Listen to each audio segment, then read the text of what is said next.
Prenons le temps de prier ensemble.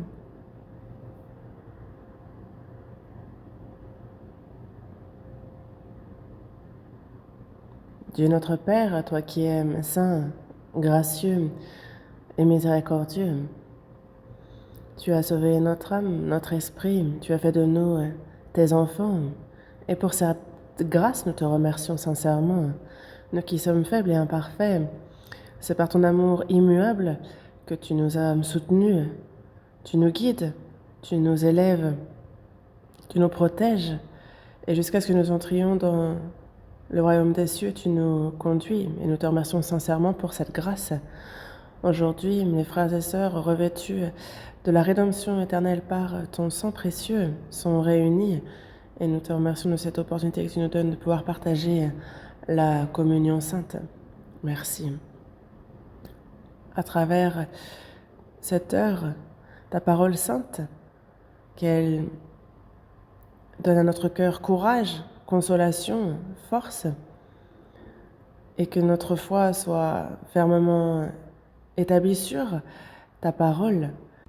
Si dans notre vie, il y a à tes yeux, Seigneur, des choses qui ne sont pas correctes, des paroles, des actions, alors qu'à la lumière de ta parole, nous examinions, Seigneur, que par ton précieux sang, par ta parole, par la puissance du Saint-Esprit, purifie-nous et que le reste de notre vie dans ce monde que nous soyons séparés des choses qui pourrissent, qui disparaissent. Aide-nous à vivre et à marcher dans la vérité. Il y a en Corée et dans le monde entier ton évangile qui est prêché. Sois avec nous, manifeste largement et plus ton œuvre. Et pour les frères et sœurs, si jamais certains ne sont pas parmi nous en ce moment, remplis-les de la grâce qui leur convient. Pour ceux qui sont faibles, pour ceux qui sont dans diverses épreuves, difficultés, souffrances, maladies, tu connais la situation de chacun. Accorde-leur la grâce dont ils ont besoin, remplis-les, donne-leur courage et force pour que ce soit en toi qu'ils se confient davantage, vers toi qu'ils tournent leur regard et qu'aucun ne s'égare, soutient chacun. Et il y a la retraite, encore là où ta parole est prêchée. Sois avec nous et qu'à travers ton évangile, que tous ceux qui participent soient sauvés. Pour cela, nous nous en remettons à ta grâce et à ta miséricorde. Et ce temps aussi, nous le confions entre tes mains. Nous avons prié au nom du Seigneur Jésus qui nous a sauvés. Amen. Ouvrons la Bible. Évangile selon Jean, chapitre 1, verset 17.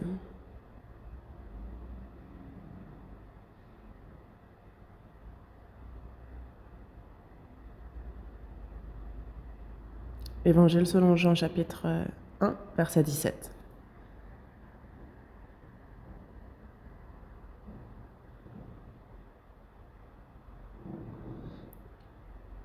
Nous allons ensemble, lentement, lire ce seul verset.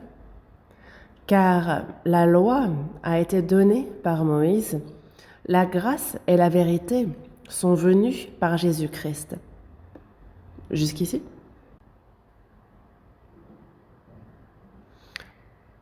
On est au 7e et dernier tour de la retraite d'été, en ce moment au centre de la retraite. Et à cette heure, c'est l'Évangile qui est prêché. On a aussi les primaires, ceux qui sont en CM, on a CM, les collégiens lycéens aussi, qui écoutent, comme les adultes et aussi les plus âgés. Donc j'aimerais que tous soient sauvés. J'ai vraiment un cœur ardent concernant cela et j'aimerais que chacun écoute avec un cœur dans la prière pour cette retraite. Donc c'est le 7e et dernier tour de la retraite et c'est pour ça que je pense que nombreux sont ceux qui participent. On a donc ceux qui sont préenregistrés, 7855 personnes. Sur place, 530 se sont enregistrés. Et ceux qui participent sont 2473, alors que ce n'est pas forcément leur tour. Donc on a en tout 8508 personnes qui participent. Et hier, lors du déjeuner, quand on regarde le nombre de personnes qui ont déjeuné, on est à peu près à 9000 personnes.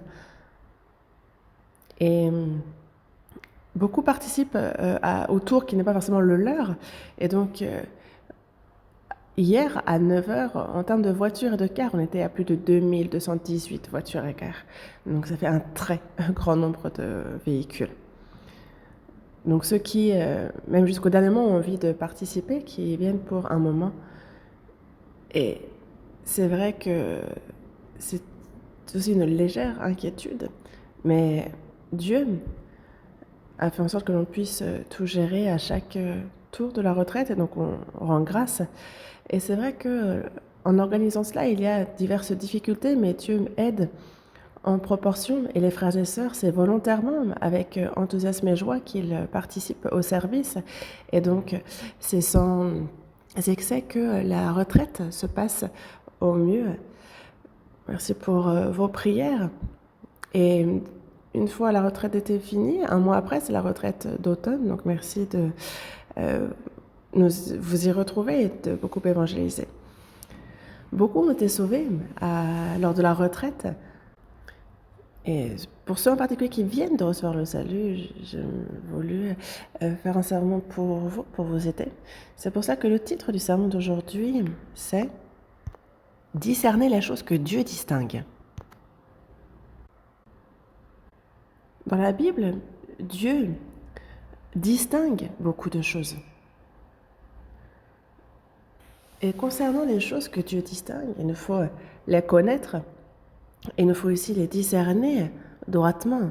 Dieu a donc fait une différence entre des choses et nous. Concernant cette distinction qu'il fait, il faut que nous connaissions ces choses et que nous aussi, en fait, on le garde dans notre vie de foi pour que ça nous aide aussi nous-mêmes à nous édifier et à édifier autrui.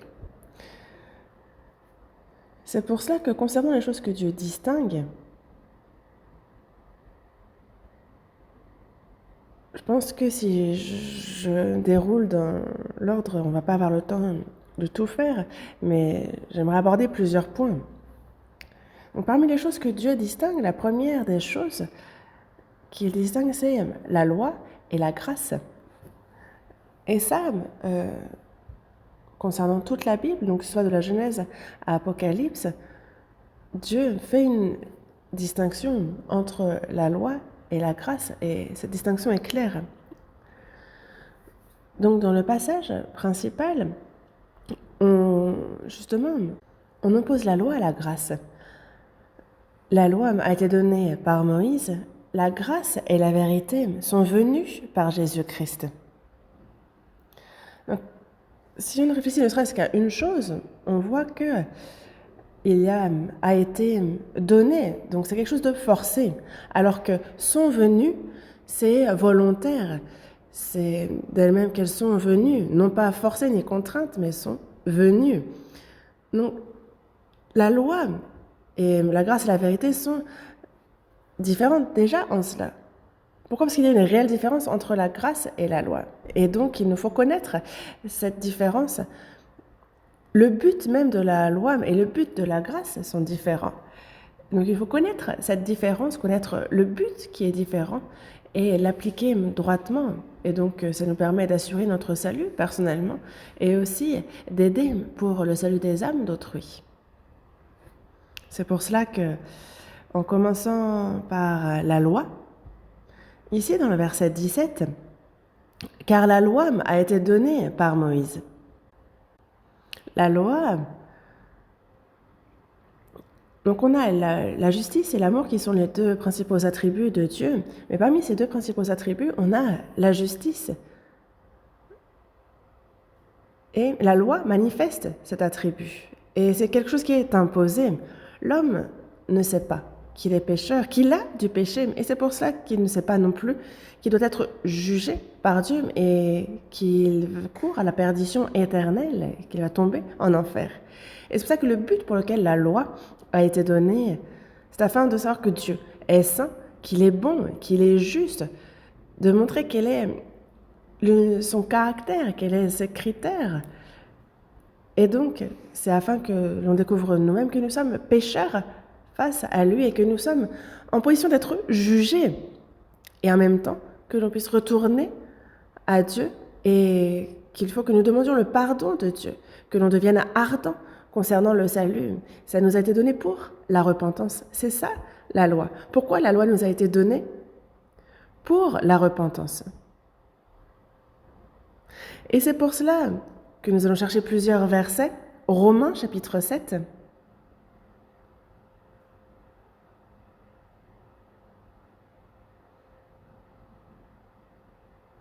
Romains chapitre 7, verset 12.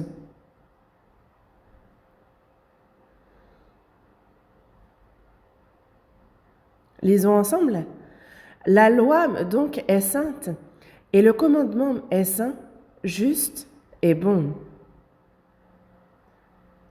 Le commandement, la loi, donc, est fondamentalement sainte, juste et bon, comme ça nous est dit ici. La loi est sainte, juste et bonne. Et donc la loi manifeste le caractère saint, juste et bon de Dieu, parce que la loi nous vient de Dieu. Ça nous montre ici les critères même concernant le péché, quelle est la norme. Et c'est vrai que dans ce monde aussi, il y a ceux qui sont des personnes remarquables, ceux qui sont très vertueux. Et c'est vrai que nous, on se sent tout petit face à une personne très vertueuse. Et c'est vrai que nous ne voyons pas Dieu, mais face à sa loi qui vient de lui. Alors quand on se tient devant cette loi, on voit combien elle est sainte, juste et bonne. Et alors, vu qu'elle rend témoignage de Dieu qui lui est lui-même saint, juste et bon, alors nous pouvons réaliser combien nous sommes faibles, combien nous sommes imparfaits, quelles sont nos iniquités, nos péchés. Dans l'Ancien Testament, dans 1 Roi chapitre 17, verset 18, il y a la veuve de Sarepta qui s'adresse au prophète Élim et lui dit « Qu'y a-t-il entre moi et toi, homme de Dieu? Es-tu venu chez moi pour me rappeler le souvenir de mon iniquité ?» C'est ce qu'elle lui dit. La veuve de Sarepta se tient non pas devant Dieu, mais devant celui que Dieu a envoyé, le prophète Élim. Et c'est à ce moment-là que le souvenir de son iniquité lui est rappelé. Et nous, quand nous tenons devant des païens, ça ne nous arrive pas, mais devant les frères et sœurs, parfois, on est plus prudent. On se dit, est-ce qu'il n'y aurait pas quelque chose dans mes actions, dans mes paroles qui ne serait pas correct? En fait, on s'examine beaucoup plus. Et devant Élie, il y a la veuve de Sarepta qui elle-même, devant ce prophète, son iniquité lui a été rappelée. Et de la même manière, nous, en fait, la loi est un miroir qui nous montre combien Dieu est saint, juste et bon. Et cela me montre combien moi, je suis faible. Et on le découvre par la loi. On est donc dans Romains, on continue. Romains chapitre 3. Ce sont des versets que vous connaissez, mais tout de même, cherchons-les. Chapitre 3, versets 19 et 20. Lisons ensemble aussi. Or, nous savons que tout ce que dit la loi, elle le dit à ceux qui sont sous la loi, afin que toute bouche soit fermée et que tout le monde soit reconnu coupable devant Dieu. Car nul ne sera justifié devant lui par les œuvres de la loi, puisque c'est par la loi que vient la connaissance du péché. Nous savons. Donc, il nous faut donc savoir, comme nous le dit ce verset. Nous savons. Le but de la loi. Nous savons comment interagir avec la loi, pourquoi elle est là et qu'est-ce qu'elle nous dit. Et avant que dans Romains chapitre 3, verset 19 à 20, on nous dise cela, à partir du verset 4, on nous parle de Dieu qui, lui, est parfait et on nous montre combien l'homme, lui, est corrompu. On nous montre combien Dieu est le seul à être bon, juste, alors que l'homme, lui, est pécheur. Et donc c'est de ça qu'il est débattu dans les versets précédents. Verset 4, loin de là que Dieu, au contraire, soit reconnu pour vrai et tout homme pour menteur. On saute quelques versets, verset 10. Selon qu'il est écrit, il n'y a point de juste, pas même un seul. Nul n'est intelligent, nul ne cherche Dieu, tous sont égarés, tous sont pervertis. Il n'y en est aucun qui fasse le bien, pas même un seul. Dieu, lui, est vrai, l'homme, lui, est menteur. Dieu est juste, mais l'homme ne l'est pas, pas un seul. Dieu fait le bien, mais l'homme non. Donc il n'y a pas même un seul homme qui fasse le bien. Et ici, ça se répète, c'est clairement débattu, mais l'homme ne reçoit pas ce fait, même si on le lui répète. Donc qu'est-ce qu'il faut faire alors? Qu'est-ce qu'il faut faire? On frappe les personnes? Non, on ne peut pas frapper les gens. Si la personne n'est pas réceptive, elle-même, elle est faible, elle a des iniquités, elle est pécheur, elle n'est pas bonne, elle est menteur. Il nous faut donc quelque chose pour le lui faire comprendre son état. Et c'est pour cela que Dieu a donné la loi comme miroir. Et ça, il nous en parle dans le verset 19 et 20. C'est pour ça que le but pour lequel il a donné la loi, il y en a trois principaux. Le premier, par la loi, on comprend le péché. Quand on se tient devant les 10 commandements, alors nos péchés sont manifestés. C'est pour ça que dans Matthieu chapitre 19, on nous parle d'un jeune riche qui se présente à Jésus et qui lui demande « Maître, bon maître, que dois-je faire de bon pour avoir la vie éternelle ?» C'est la question qu'il pose. Que dois-je faire de bon pour avoir la vie éternelle? Lui-même pense être bon. Il pense qu'il peut faire quelque chose de bon. Lui, il lui faut lui faire comprendre qu'il a du péché, des iniquités. Et c'est pour cela que il lui répond qu'un seul est bon et c'est Dieu. Et ensuite, il lui présente les commandements.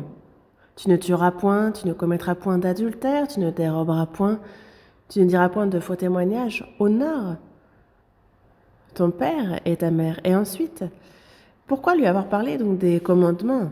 C'est qu'à travers les commandements, il va voir donc la norme, le caractère de Dieu. Et il va pouvoir, lui, s'examiner la lumière de cela et se rendre compte que lui a des péchés, des iniquités, mais lui n'a pas compris cela jusqu'au bout et il a finalement quitté Jésus. Et c'est pour cela que la loi est là pour la connaissance du péché et que la bouche soit fermée. Quelle bouche? La bouche qui dit « je suis bon », que cette bouche soit fermée. Pourquoi est-ce que j'irai en enfer? Ferme ta bouche. Si on a du péché, ça ferme la bouche. Et ensuite, c'est afin que nous sachions que nous sommes sous le jugement de Dieu, afin que l'on soit reconnu coupable devant Dieu. Et c'est là aussi le troisième but, la connaissance du péché, que notre bouche soit fermée et que l'on soit reconnu coupable devant Dieu. C'est dans ce but-là que la loi, que les commandements nous ont été donnés. Mais alors, il fut un temps où il n'y avait pas la loi. Depuis Adam jusqu'à Moïse, il n'y avait pas la loi. Mais alors, à cette époque, sans loi, n'y avait-il donc pas de péché? Mais même s'il n'y avait pas de loi, l'homme avait tout de même du péché. Le problème est que ce n'était pas reconnu comme étant un problème. Et c'est pour cela que dans Romains chapitre 3, versets 19 et 20, c'est afin que ce soit reconnu comme coupable. C'est pour ça que la loi a été donnée à Moïse. Voyons dans Romains chapitre 5, versets 13 et 14. Versets 13 et 14.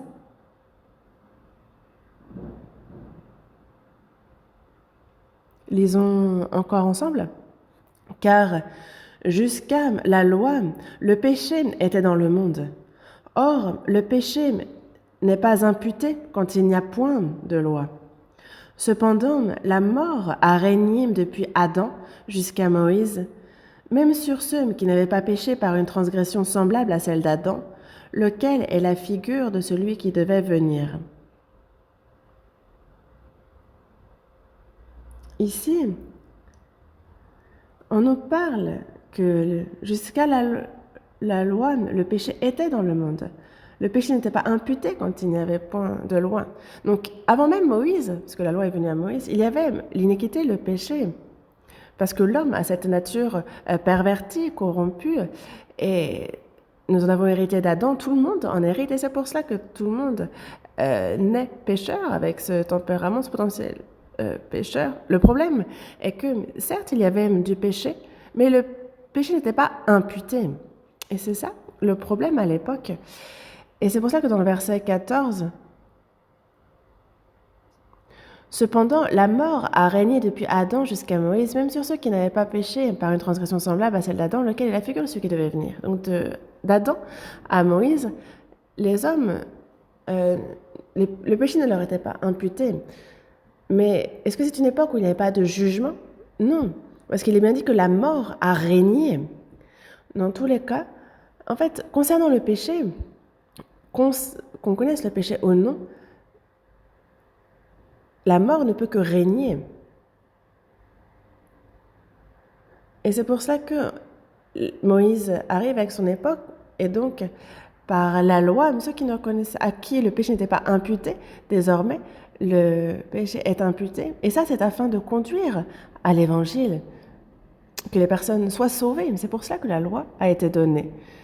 Et c'est pour cela que la loi n'a pas été établie pour les justes, mais pour les condamner, pour ceux qui ont déjà péché, pour faire...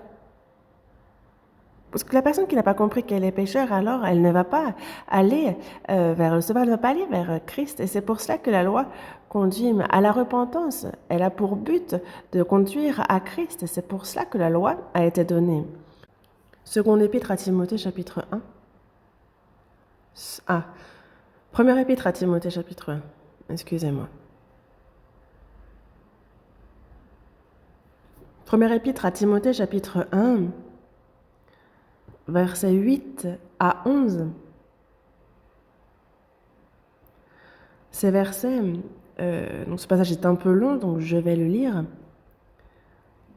Nous n'ignorons pas que la loi est bonne, pourvu qu'on en fasse un usage légitime, sachant bien que la loi n'est pas faite pour le juste, mais pour les méchants et les rebelles, les impies et les pécheurs, les irreligieux et les profanes, les parricides, les meurtriers, les impudiques, les infâmes, les voleurs d'hommes, les menteurs, les parjures.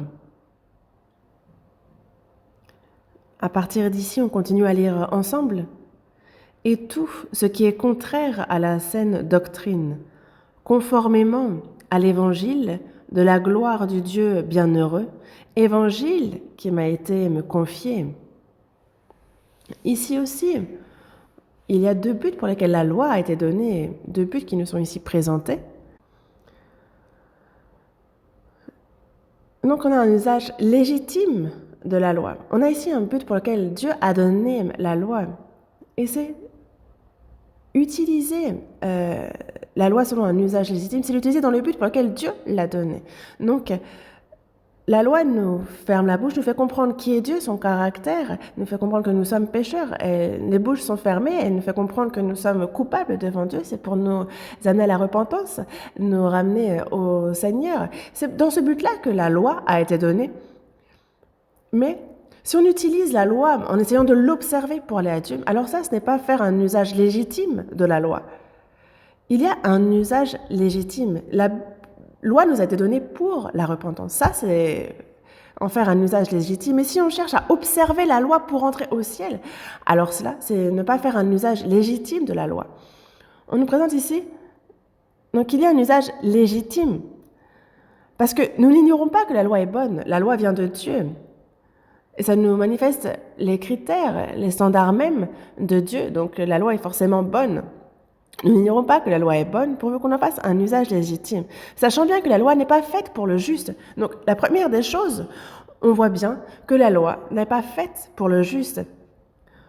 Pourquoi est-ce que le gouvernement ne cesse de promulguer des lois? C'est parce que il faut empêcher le crime, parce que le crime, justement, se manifeste quand on voit des crimes nouveaux. Alors, on a des lois pour bloquer cela et juger. Et donc, pour toute personne qui enfreint la loi, il y a punition, il y a jugement. Donc, la loi n'est pas faite pour le juste, mais pour ceux qui nous sont pécheurs, pour quel genre de personnes? Et donc, à partir de là, jusqu'à la fin du verset 10, en fait, on nous parle ici des 10 commandements. C'est expliqué, mais regardez un peu. Mais pour les méchants et les rebelles, les impies et les pécheurs, les irreligieux et les profanes, ici, ce sont des péchés commis contre Dieu. Parce que dans les 10 commandements, du 1er au 4e, ce sont des commandements à l'égard de Dieu. Et ensuite, ce sont des infractions envers les hommes, donc les parricides, alors qu'il est dit d'honorer son père et sa mère. On a ensuite les meurtriers, les impudiques, donc de ne pas tuer, de ne pas commettre l'adultère. On a aussi les infâmes, les voleurs d'hommes, donc de ne pas dérober. On peut aussi dérober des hommes. Par exemple, frapper quelqu'un et tuer une personne, c'est voler un homme. Puis les menteurs et les parjures. Et on sait bien qu'il est dit de ne pas faire de faux témoignages. Puis, on voit que donc la loi n'est donc pas faite pour les justes, mais pour les condamnés qui ont déjà justement commis des crimes, pour ceux qui sont criminels. Et aussi, justement, on le voit pour tous ceux qui font tout ce qui est contraire à la saine doctrine. Qu'est-ce que la saine doctrine? Dans le verset 11, conformément à l'évangile de la gloire du Dieu bienheureux, évangile qui m'a été confié. Donc ça a été donné pour tous ceux qui font les choses contraires à l'évangile. Parce que si on veut recevoir l'évangile, il faut déjà reconnaître le péché. Il nous est bien dit de nous repentir et de croire. Et donc, pour quelle raison les personnes ne reçoivent pas l'évangile? C'est parce qu'ils ne se tiennent pas devant Dieu. Et c'est parce qu'ils ne se repentent pas, ils ne retournent pas. Et donc, ils vont à l'encontre, ils font ce qui est contraire à la sainte doctrine, à l'évangile. Et c'est pour ça que le but de la loi est là, pour nous ramener à l'évangile. Et donc, si on veut en faire un usage légitime, cet usage, c'est justement de faire comprendre au criminel qu'il a péché et que la personne se repente et de la conduire à l'évangile. C'est là le but de la loi. Et aussi, si on réfléchit bien aussi à l'histoire d'Israël, on voit que Dieu a appelé Abraham de Chaldée, Ur, lui disant « Va-t'en de ton pays, de ta patrie et de la maison de ton père dans le pays que je te montrerai. » Et donc on a ce peuple élu depuis Abraham jusqu'à Jésus, et il y a 2 alliances qui ont été données à ce peuple. La première étant donc l'alliance de la grâce. L'alliance de la grâce est ce qu'on appelle en fait l'alliance de la grâce, c'est justement la foi qui sauve. Et donc le fait que ce soit Dieu qui, lui, de son côté, et seulement lui, fait les choses et que moi, je ne puisse rien faire pour le salut. Et on a ensuite l'alliance des actes. L'alliance qui fait qu'on peut être justifié par observation de la loi. Donc dans l'histoire d'Israël, on a ces 2 alliances, alliance de la grâce et alliance de la loi. Mais il y a un ordre. Il y a d'abord l'alliance de la grâce, puis l'alliance de la loi. Ça, il faut bien y réfléchir. Dans ces cas-là, ensuite, cette loi, donc alliance de la grâce, est-ce qu'elle peut rendre invalide l'alliance de la grâce? Non. Mais alors pourquoi nous l'avoir donnée? Elle a été donnée justement pour établir fermement l'alliance de la grâce. C'est pour ça que l'alliance de la loi a été donnée. Et ça, en fait, dans Galates chapitre 3, on l'a lu tout à l'heure, et ce n'était pas vain. Il y avait un but. On retourne à Galates chapitre 3. Galates chapitre 3.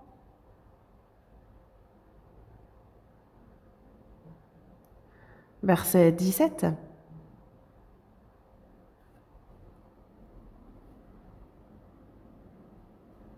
Galates chapitre 3, verset 17.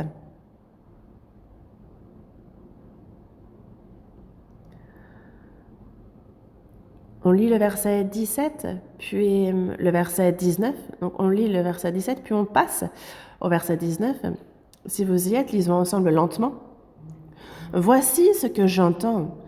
Une disposition que Dieu a confirmée antérieurement ne peut pas être annulée et ainsi la promesse rendue vaine par la loi survenue 430 ans plus tard, verset 19. Pourquoi donc la loi? Elle a été donnée ensuite à cause des transgressions, jusqu'à ce que vint la postérité à qui la promesse avait été faite. Elle a été promulguée par des anges au moyen d'un médiateur. Donc, une disposition que Dieu a confirmée antérieurement ne peut pas être annulée, et ainsi la promesse rendue vaine par la loi survenue 430 ans plus tard. Dieu a déjà antérieurement une disposition, une alliance. Donc, lorsqu'il appelle Abraham d'Ur en Chaldée, dans la Genèse chapitre 12, verset 2, il lui dit bien « Tu seras une source de bénédiction et toutes les familles de la terre seront bénies en toi. » Donc, il sera une source de bénédiction et donc toutes les familles de la terre seront bénies en toi. Ça, c'est dans l'histoire d'Israël, justement, la promesse qu'il enverra Jésus, le Sauveur, et que ce Sauveur viendra et que sur la croix, il sera chargé des péchés du monde entier, mais qu'il sera puni et qu'il va payer le salaire du péché et que désormais cet évangile complètement accompli sera prêché au monde entier et que ce sera non pas par les actes, mais par la grâce et la foi en cette grâce que l'on est sauvé. Et donc, cette alliance de la grâce a été d'abord faite à Abraham. Et dans la Genèse, chapitre 22, on voit Abraham, lorsqu'il sacrifie son fils Isaac, dans le verset 17 aussi, on peut le voir.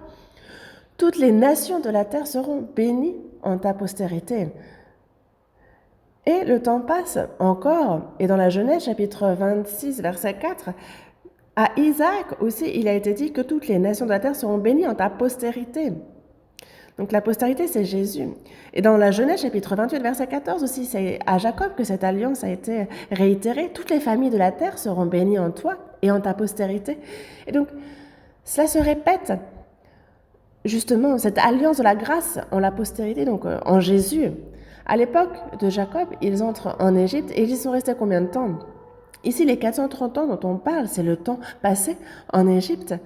Et dans la Exode, chapitre 12, verset 31, il est dit qu'au bout de 430 ans, le jour même, toutes les armées de l'Éternel sortirent du pays d'Égypte. Et c'est pour cela que c'est donc 400 ans de servitude, mais réellement, ils sont restés 430 ans en Égypte. Donc, après cela, on a le peuple d'Israël qui sort d'Égypte, et lorsqu'il se trouve sur le mont Sinaï, il y a donc les 2 pierres sur lesquelles les 10 commandements ont été gravés. Il y a donc cette alliance de la grâce qui n'a cessé d'être réitérée à Abraham, à Isaac, et c'est 430 ans plus tard que la loi a été donnée à travers Moïse. Mais alors, cette loi, est-ce qu'elle peut annuler, est-ce qu'elle peut rendre vain une disposition antérieure, l'alliance de la grâce? Non.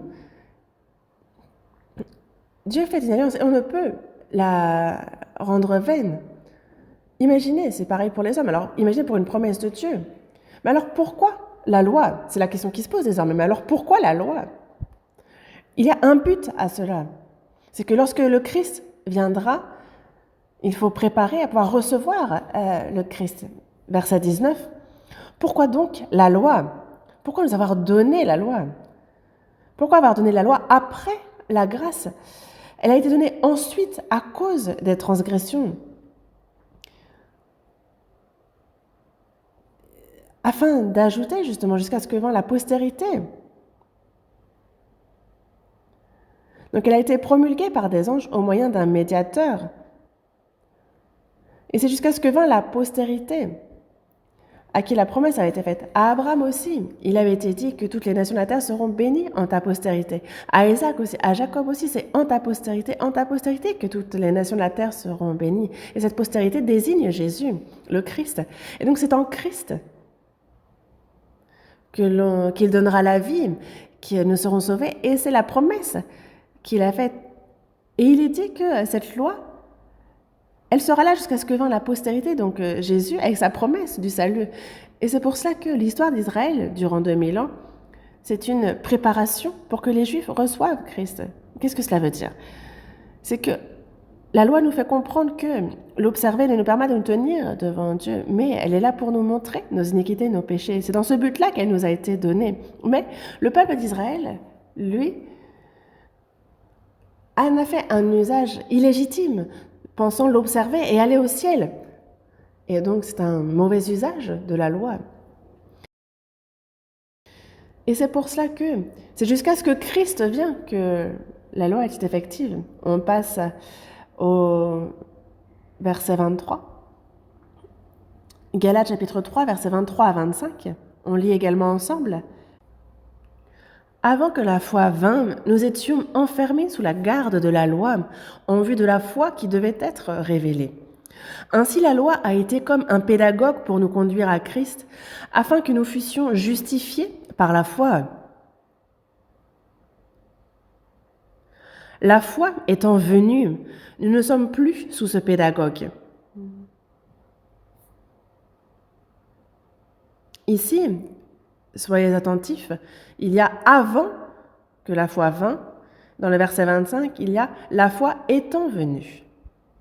Et dans le verset 24, la loi a été comme un pédagogue pour nous conduire à Christ. Dans le verset 23, la foi qui devait être révélée.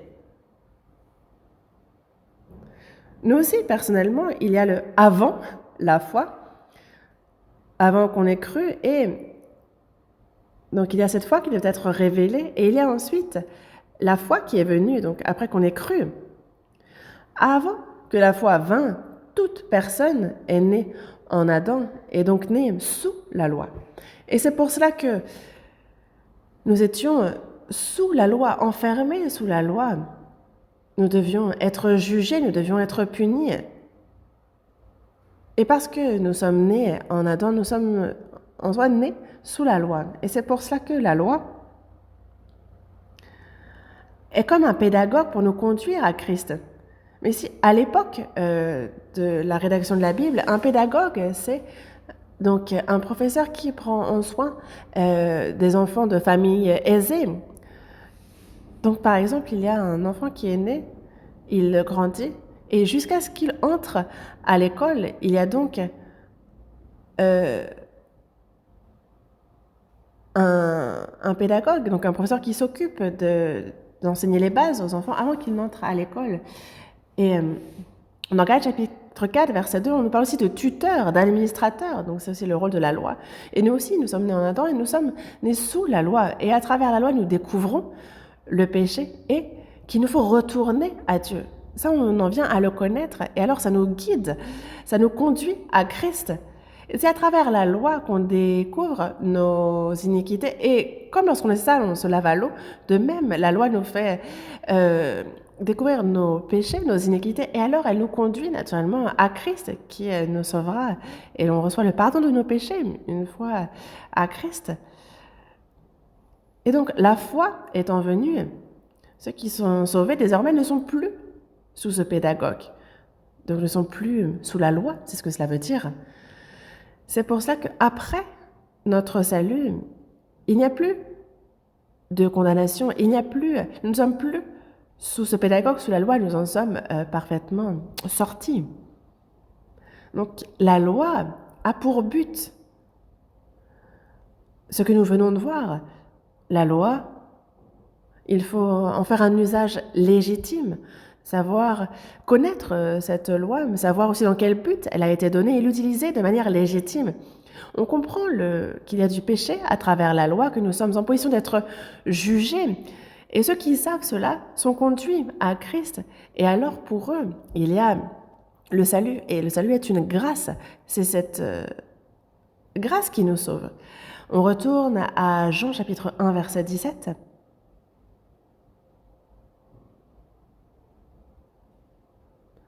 Jean chapitre 1, verset 17. Nous lisons de nouveau ensemble. Car la loi a été donnée par Moïse, la grâce et la vérité sont venues par Jésus-Christ. La loi manifeste le tempérament juste, la justice de Dieu, cet attribut. Mais La grâce et la vérité sont venues par Jésus-Christ. Ici, on parle qu'elles sont venues. Donc c'est volontaire, c'est d'elles-mêmes. C'est ce sens-là qui est insinué. La grâce et la vérité sont aussi attributs de Dieu. Ce qui manifeste tout particulièrement l'amour de Dieu, c'est la grâce. Et le plan de Dieu de nous sauver, ce n'est pas parce que nous le lui avons demandé qu'il l'a établi. Non, parce que nous sommes à l'image de Dieu, parce que nous avons l'âme, l'esprit en nous. C'est pour cela. Parce que nous avons quitté Dieu et nous sommes donc voués à la perdition éternelle. Et c'est pour cela, parce que Dieu aime notre âme, notre esprit. C'est lui, de son côté, qui, depuis la fondation, a déjà prévu d'envoyer son unique Jésus-Christ, qu'il a planifié le salut, lui, de son côté. Et c'est pour cela que Jésus est venu selon les plans de Dieu. Il est mort sur la croix et il a payé le salaire de tous nos péchés. Et c'est Dieu qui a commencé ça de son côté, volontairement. C'est pour ça que dans Jean chapitre 10, verset 18, lorsque Jésus vient, il dit « Personne ne m'ôte la vie, mais je la donne de moi-même. » Jésus ne s'est pas vu ôter sa vie, non. Jésus a la puissance, la force, l'autorité pour vaincre toute chose. Mais pourquoi a-t-il donné sa vie sur la croix? Pourquoi est-il mort? Ce n'est pas parce qu'il n'avait plus de force, non. Mais il donne sa vie lui-même. C'est lui-même qui a suivi cette voie, qui a donné sa vie. Dans la première épître de Pierre, chapitre 2, verset 24 aussi, c'est lui qui a porté lui-même nos péchés en son corps sur le bois. Lui-même, donc c'est volontairement, c'est de son initiative.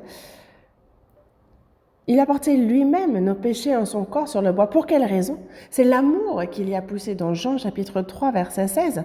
Dieu a tant aimé le monde qu'il a donné son Fils unique, afin que quiconque croit en lui ne périsse point, mais qu'il ait la vie éternelle. D.L. Moody, donc concernant Jean chapitre 3, verset 16, il avait pris ce verset comme passage principal pour plusieurs sermons, mais c'est ce qu'il avait prévu, puis il a abandonné, il a réessayé, puis il a abandonné. Et j'ai lu un livre là-dessus, mais en fait, pourquoi a-t-il abandonné ses sermons sur ce passage? C'est parce que Dieu a tant aimé le monde. En fait, lui-même n'arrivait pas à expliquer la profondeur, la hauteur, la largeur de ce tant aimé. Il a tant aimé, il n'arrive pas à expliquer cela. C'est pour ça qu'à chaque fois, il a préparé son sermon et il a abandonné à plusieurs reprises. Je pense qu'il n'a pas indéfiniment évité ce sermon-là, il a dû le faire un jour, mais nous, est-ce qu'on peut comprendre ce temps d'aimer le monde? C'est la mesure de ce temps, la profondeur. Nous le comprendrons quand nous serons dans le royaume éternel. Mais en fait, c'est la raison, la motivation pour son salut. La loi nous fait connaître que nous sommes pécheurs, que nous sommes en position de devoir être pardonnés. Et la grâce a été donnée pour nous sauver. C'est pour ça que dans Éphésiens, chapitre 2, verset 8, il est bien dit que c'est par la grâce que vous êtes sauvés par le moyen de la foi, et cela ne vient pas de vous, c'est le don de Dieu. Ce n'est point par les œuvres, afin que personne ne se glorifie. C'est pour cela qu'on a la loi, la grâce, et il y a une véritable différence. Le but est différent. La loi et la grâce n'ont pas été données dans le même but. Il nous faut bien connaître ce but pour faire un usage légitime des deux. Et c'est seulement comme ça que les hommes peuvent être sauvés. Quand on regarde dans l'histoire d'Israël, dans l'Ancien Testament, on voit que Moïse est le représentant de la loi, et c'est pour ça qu'il n'est pas entré en terre de Canaan. Josué, lui, prend la relève, il guide le peuple d'Israël, il traverse le Jourdain et entre en terre de Canaan, il se bat contre les 7 tribus qui y sont, et il répartit ensuite aux 12 tribus la terre. Mais pourquoi Moïse n'est pas entré en terre de Canaan? Certes, il devait y avoir de mauvaises choses aussi, mais c'est aussi qu'il représente la loi. Et donc, par la loi, par ses œuvres, par ses actions, on ne peut pas entrer en Canaan qui est l'ombre, l'image du royaume des cieux. Et c'est ce qu'il nous montre. Et alors, Josué, lui, qu'est-ce qu'il signifie? Le roi, ça veut dire Josué, donc en prononciation, ça veut dire sauver, donc ça symbolise le salut. Et donc, ça nous parle de l'évangile, de la grâce accomplie par le Seigneur et de la foi en cet évangile qui permet d'entrer au ciel. Et donc, on a aussi cette opposition qui est claire et bien faite dans l'Ancien Testament. La grâce, est venue par Jésus-Christ. La grâce et la vérité sont venues donc volontairement d'elles-mêmes par Jésus-Christ. C'est ce que Dieu fait de son côté et qui nous surprend. Nous n'avons fait que le découvrir et c'est par la foi que nous avons reçu le salut. On a reçu Jésus-Christ et donc on peut dire avoir tout reçu. Dans Colossiens chapitre 2, il est dit connaître le mystère de Dieu, savoir Christ, mystère dans lequel sont cachés tous les trésors de la sagesse et de la science. Nous avons connu le mystère de Dieu qui est Christ. Nous avons connu ce mystère. Il est en nous. Il est en nous. Mais c'est en lui que sont cachés tous les trésors de la sagesse et de la science. Quel genre de trésors? Concernant notre vie de foi, la sagesse, la connaissance dont nous avons besoin pour notre vie de foi, tout est en Christ.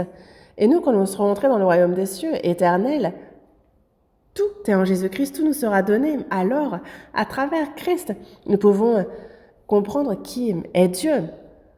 Quand nous connaissons Christ, nous pouvons connaître Dieu à travers Christ, nous pouvons véritablement voir Dieu.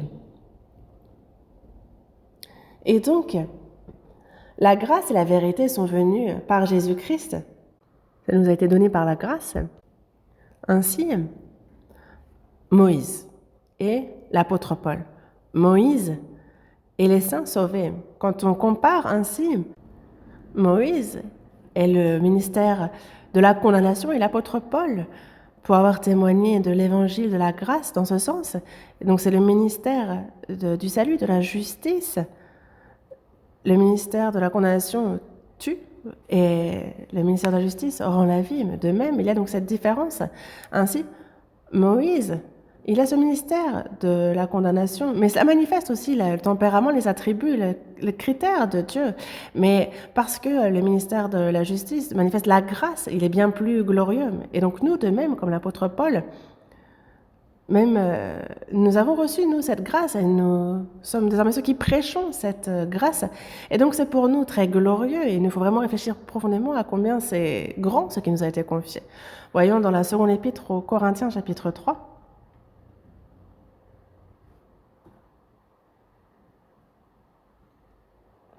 Seconde épître aux Corinthiens, chapitre 3. Du verset 6 au verset 11. Du verset 6 au verset 11, je lis. « Il nous a aussi rendus capables d'être ministres d'une nouvelle alliance, non de la lettre, mais de l'esprit. Car la lettre tue, mais l'esprit vivifie. Or, si le ministère de la mort, gravé avec des lettres sur des pierres, a été glorieux, au point que les filles d'Israël ne pouvaient fixer les regards sur le visage de Moïse, à cause de la gloire de son visage, bien que cette gloire fût passagère, combien le ministère de l'Esprit ne sera-t-il pas plus glorieux?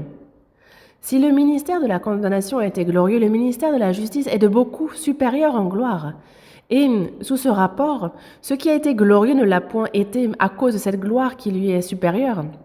En effet, si ce qui était passager a été glorieux, ce qui est permanent est bien plus glorieux. Versets 17 et 18, lisons ensemble. Or, le Seigneur, c'est l'Esprit, et là où est l'Esprit du Seigneur, là est la liberté.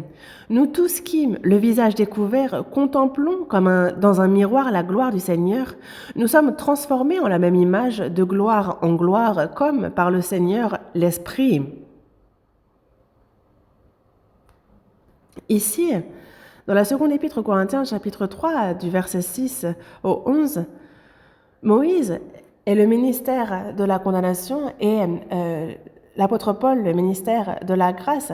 Mais on se rend compte de combien grande est la gloire liée au ministère de la justice, au ministère de la grâce. Donc dans le verset 6, nous sommes désormais ministres d'une nouvelle alliance. Parce que la loi est une ancienne alliance et l'évangile est une nouvelle alliance. Il nous a aussi rendus capables d'être ministres d'une nouvelle alliance. Toutes personnes sauvées sont désormais ministres d'une nouvelle alliance. Et non pas seulement l'apôtre Paul, chacun d'entre nous. Mais est-ce que c'est notre sujet majeur? Est-ce que nous en sommes experts ou pas? C'est la différence. Non de la lettre, mais de l'esprit. Car la lettre tue, mais l'esprit vivifie. Donc la question, quand on parle de lettre, on parle du texte, on parle de ce qui est écrit. Parce que la loi a été d'abord donnée, gravée sur des pierres. Ça a été gravé, mais ce sont des lettres, un texte. Mais l'Esprit, lui, nous a donné la vie, parce que justement, l'Évangile, lui, c'est l'Esprit. Donc, la différence entre la lettre et l'Esprit, la lettre tue, mais l'Esprit vivifie. La loi, le but est de nous tuer.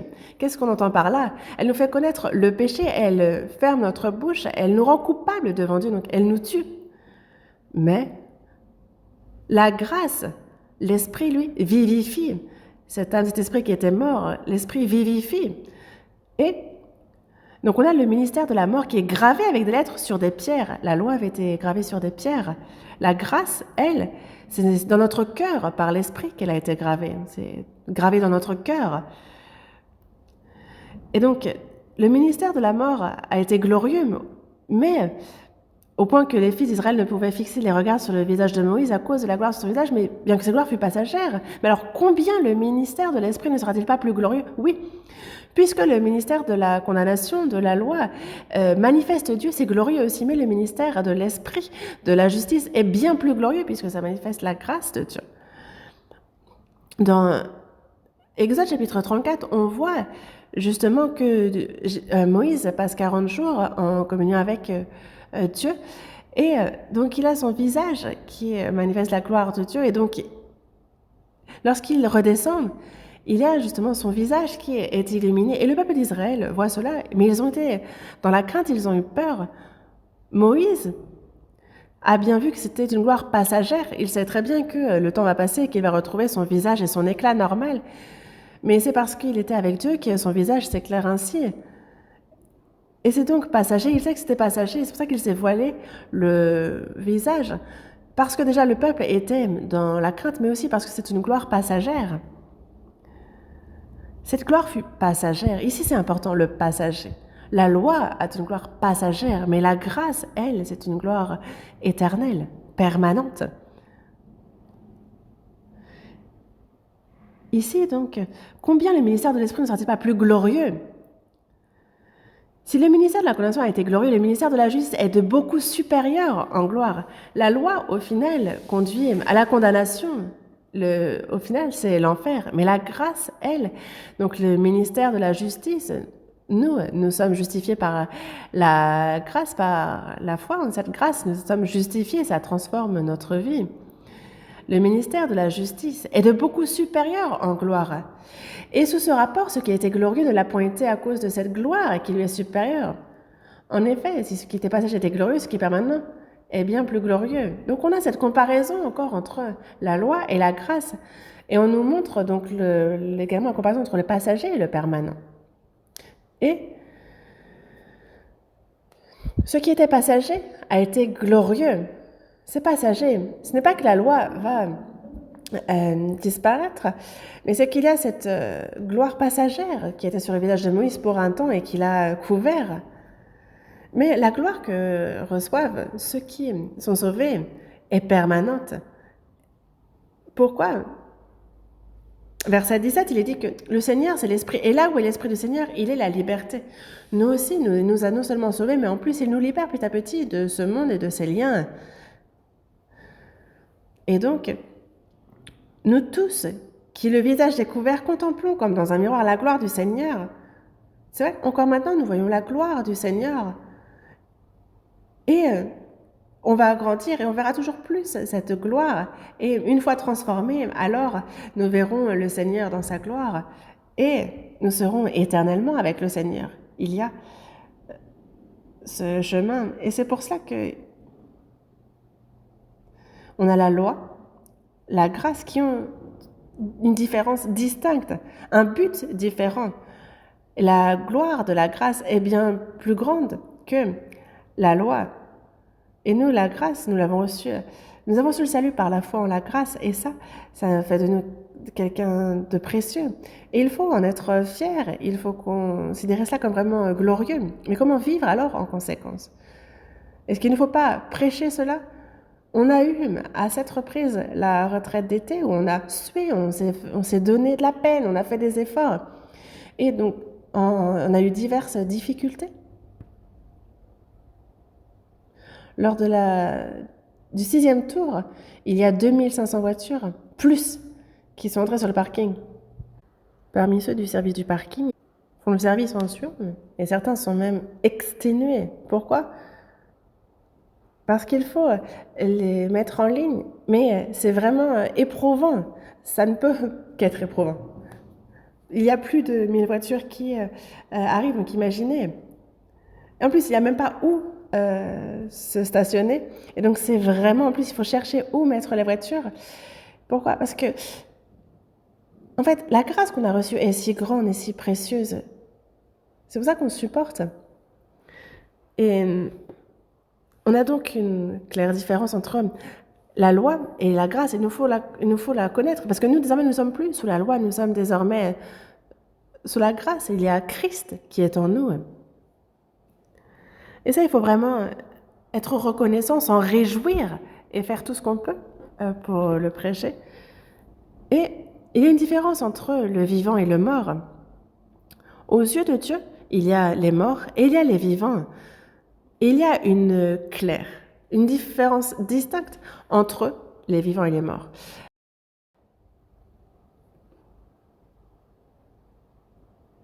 Matthieu chapitre 8.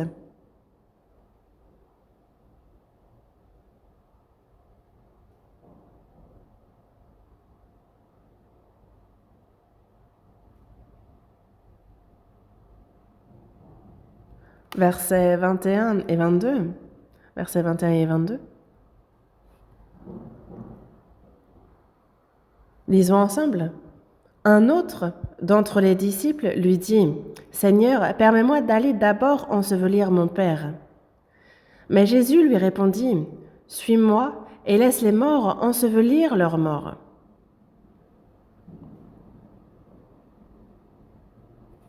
Jésus, lors de son ministère public, dit ces paroles. Ici, Jésus marche.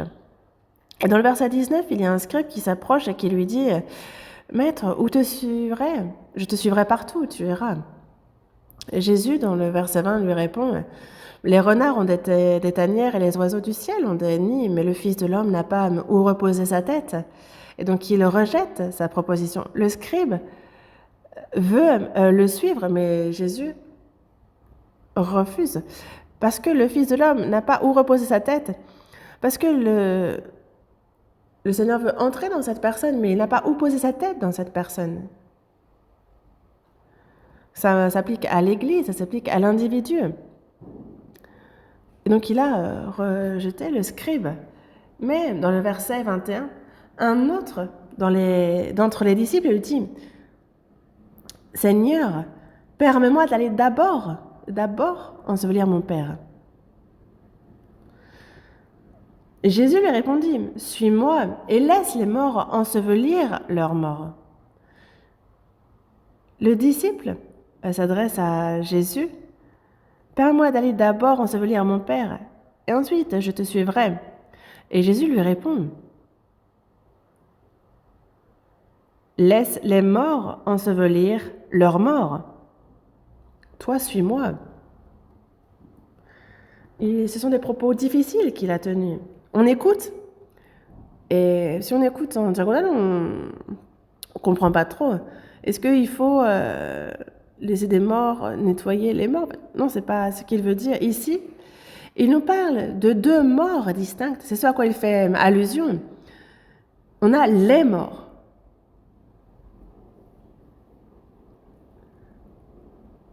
Donc ceux qui sont morts spirituellement, mais qui sont vivants physiquement.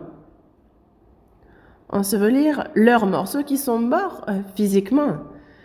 Laissez les morts ensevelir leurs morts. Il y a ceux qui sont vivants charnellement, mais qui sont morts spirituellement. Laisse ces personnes-là ensevelir ceux qui sont morts physiquement. Et toi, suis-moi. Jésus distingue les vivants et les morts. Les vivants et les morts sont différents. Il y a les vivants et il y a les morts. Et il n'est pas là pour parler funérailles. C'est pour nous dire qu'il y a vivants et morts et qu'il y a une réelle différence entre les deux, que le vivant et le mort n'ont pas à faire la même chose. Et c'est ce sur quoi il veut nous enseigner. Le vivant, il y a des choses qu'il peut faire en tant que vivant, alors que le mort, de son côté, lui, est mort et a autre chose à faire. Le vivant et le mort, donc c'est bien distinct.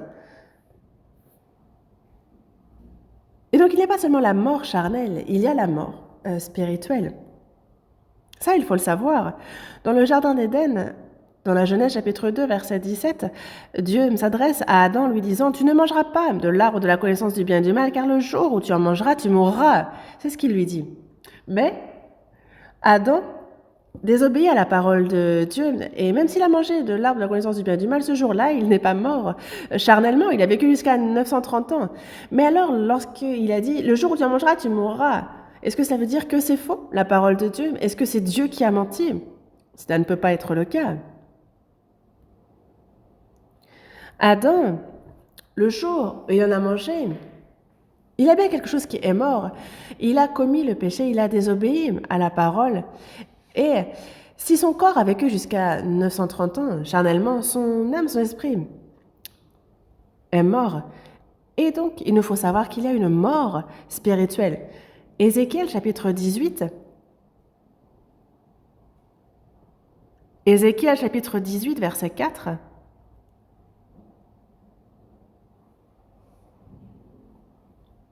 Chapitre 18, verset 4. Lisons ensemble. « Voici, toutes les âmes sont à moi, l'âme du Fils comme l'âme du Père, l'une et l'autre sont à moi. L'âme qui pêche, c'est celle qui mourra. » Voici, toutes les âmes sont à moi, toutes les âmes sont à Dieu. L'âme qui pêche, c'est celle qui mourra. Il y a une expression en Israël.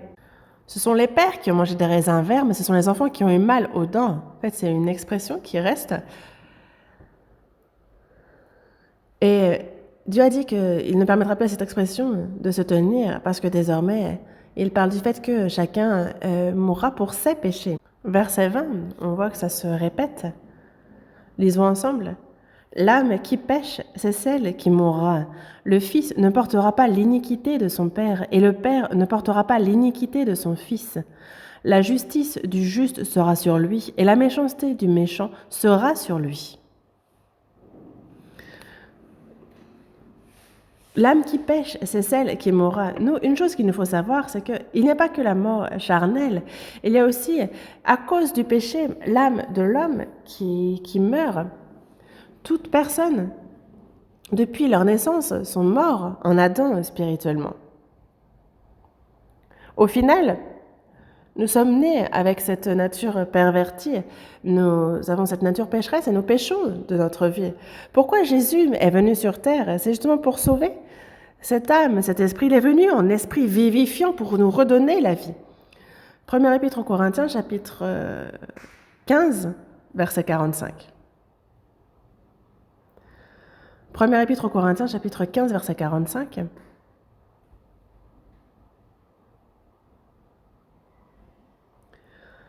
Chapitre 15, verset 45. C'est un verset important, nous allons le lire ensemble. C'est pourquoi il est écrit, le premier homme, Adam, devint une âme vivante, le dernier Adam est devenu un esprit vivifiant. On a le premier Adam qui est devenu une âme vivante. Ça, c'est dit dans la Genèse, chapitre 2, verset 7. Dans le Genèse, chapitre 2, verset 7, il est dit que l'Éternel Dieu forma l'homme de la poussière de la terre et il souffla dans sa narine un souffle de vie et l'homme devint un être vivant. Le corps est de la poussière de la terre, mais il souffle un souffle de vie dans la narine et l'homme devient un être vivant. Mais, par l'iniquité, par le péché, Adam est mort Son esprit est mort. Le jour où tu en mangeras, tu mourras. Son esprit est mort ce jour-là. Et donc, toute personne née en Adam depuis la naissance sont morts spirituellement. Pourquoi Jésus est-il un esprit vivifiant ici? Le dernier Adam. Adam, je parle de Jésus parce que Adam signifie homme. Adam est le premier homme dans le jardin d'Éden. Il a été donc celui qui a péché. Et Jésus, lui, est le dernier Adam, le dernier homme qui vient régler le problème du péché. Il est venu en esprit vivifiant. Pourquoi vient-il?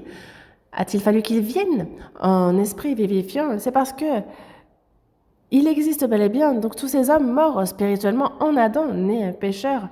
Et lui, s'il n'y a pas de mort en Adam, le premier Adam, il n'y a pas cette mort spirituelle, alors il n'a pas de raison de venir. Mais il y a bien cette mort spirituelle, donc il est venu. Et il faut que tous se repentent, croient.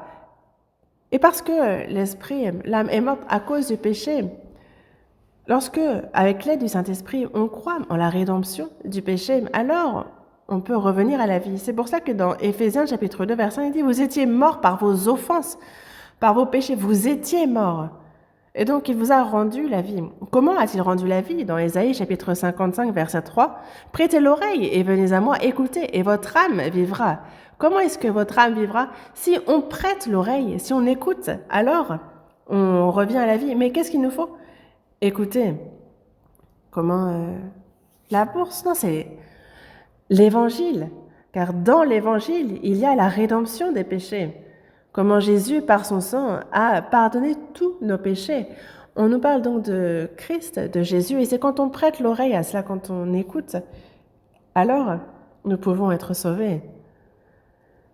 Et alors le Saint-Esprit nous fait croire en l'Évangile dans notre cœur, au pardon des péchés, à la rédemption des péchés. Alors, le Saint-Esprit qui nous fait connaître la rédemption des péchés entre en nous, il entre dans notre esprit, et alors nous reprenons vie spirituellement, et le Saint-Esprit demeure en nous, il s'installe. Et c'est pour ça que notre système de valeurs dans la vie change, notre raison d'être change. Et c'est pour ça qu'une personne sauvée est quelqu'un qui est revenu à la vie spirituellement. Et c'est pour ça que nous avons 2 anniversaires.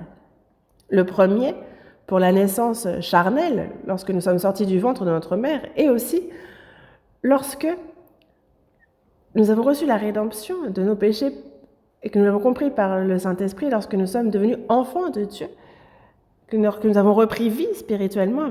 Et ça, c'est notre 2e anniversaire, l'anniversaire du salut. Mais ceux qui sont nés une fois meurent 2 fois, mais ceux qui sont nés 2 fois ne meurent qu'une fois. D.L. Moody est quelqu'un qui avait tellement compris l'Évangile.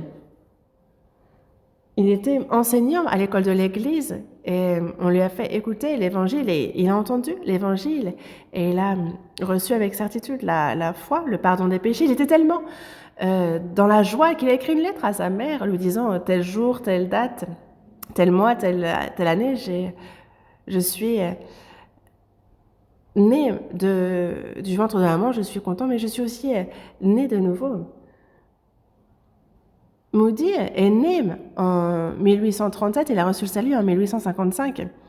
Et donc il a prêché un jour, et il a dit « Vous entendrez un jour, vous lirez dans les journaux que D.L. Moody est mort.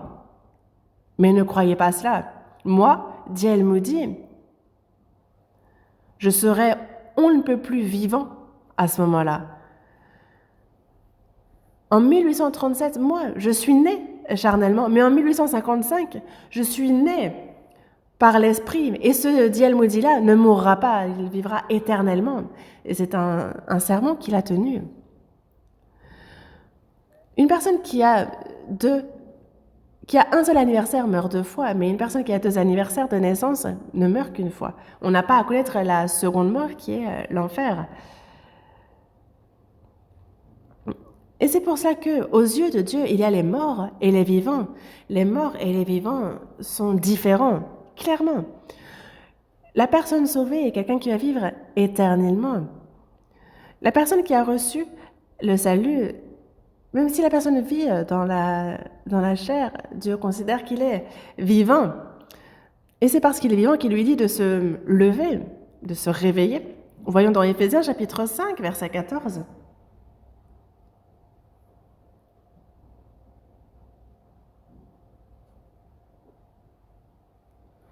Éphésiens chapitre 5, verset 14.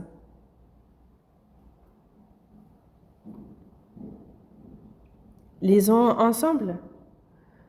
C'est pour cela qu'il est dit, réveille-toi, toi qui dors, relève-toi d'entre les morts et Christ t'éclairera. Je m'excuse,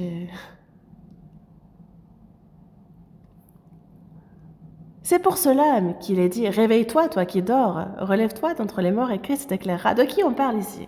Juste avant, dans le verset 8, il est dit, autrefois vous étiez ténèbres et maintenant vous êtes lumière dans le Seigneur, marchez comme les enfants de lumière. Ceux qui ont reçu le salut, ceux qui sont devenus enfants de Dieu, ici c'est à eux qu'il s'adresse.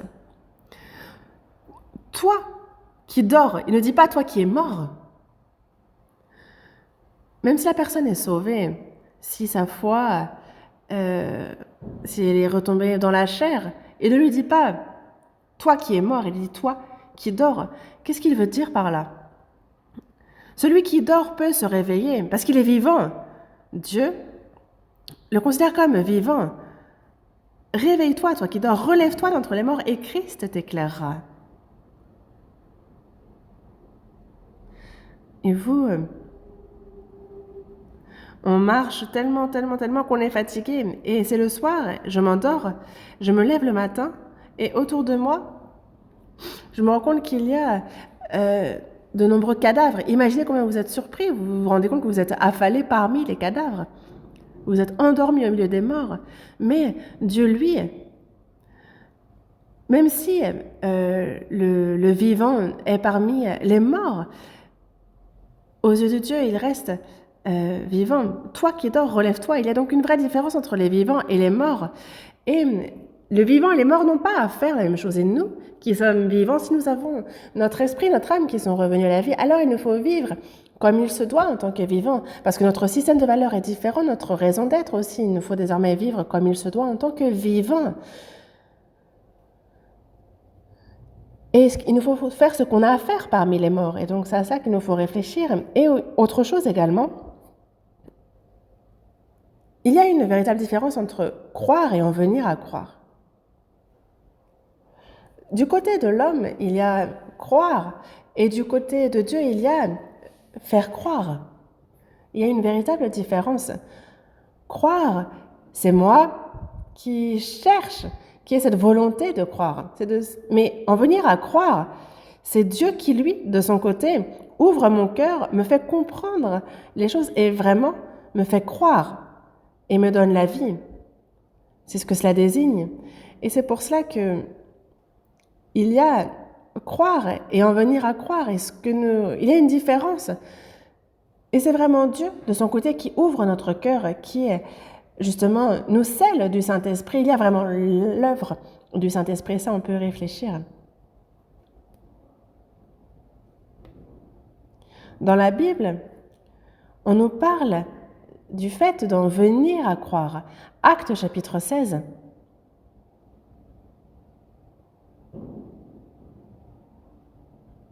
Actes chapitre 16, verset 13. Versets 13 et 14. Lisons ensemble. Le jour du sabbat, nous nous rendîmes hors de la porte vers une rivière où nous pensions que se trouvait un lieu de prière. Nous nous assîmes et nous parlâmes aux femmes qui étaient réunies. L'une d'elles, nommée Lydie, marchande de pourpre de la ville de Thyatire, était une femme craignant Dieu et elle écoutait. Le Seigneur lui ouvrit le cœur pour qu'elle fût attentive à ce que disait Paul. Ici, si vous regardez bien, dans le verset 14, on a deux sujets. Donc on a Lydie, celle qui est une femme craignant Dieu, et elle écoute. Mais c'est le Seigneur. Donc on a le Seigneur, deuxième sujet de ce verset, le Seigneur lui ouvrit le cœur pour qu'elle fût attentive à ce que disait Paul. Lydie a écouté. Et le Seigneur a ouvert son cœur et il a fait en sorte qu'elle soit attentive à ce que disait Paul. C'est ce qui est écrit, n'est-ce pas?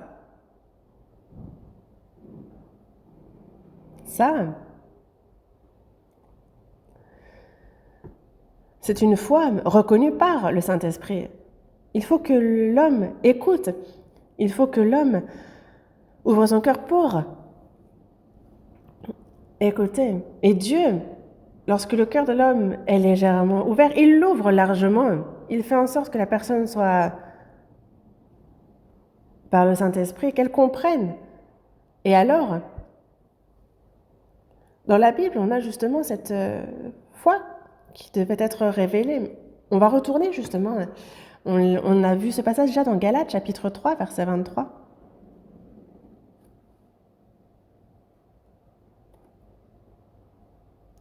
Galates, chapitre 3, verset 23. Avant que la foi vînt, nous étions enfermés sous la garde de la loi en vue de la foi qui devait être révélée. Verset 25. La foi étant venue, nous ne sommes plus sous ce pédagogue. Donc on a avant que la foi vînt, on a après que la foi étant venue, on a une foi qui doit être révélée. Une foi qui doit être révélée, c'est donc Dieu de son côté qui agit, qui ouvre les cœurs, qui fait comprendre. Et c'est de cela qu'on parle lorsqu'il est dit la foi devait être révélée. Une foi qui devait être révélée, c'est Dieu qui ouvre, qui nous confirme. Et donc, c'est comme une scène, il y a un rideau. Il faut ouvrir le rideau pour voir toute la scène qui est derrière le rideau. Et c'est lui qui ouvre le cœur, c'est le Saint-Esprit qui éclaire, qui illumine et qui nous permet de comprendre. Et c'est pour cela que dans la seconde épître de Pierre, chapitre 1, verset 1, il est dit « Simon, Pierre, serviteur et apôtre de Jésus-Christ, à ceux qui ont reçu en partage une foi du même prix que la nôtre, par la justice de notre Dieu et du Sauveur Jésus-Christ. » À ceux qui ont reçu en partage une foi. Donc on la reçoit cette foi aussi.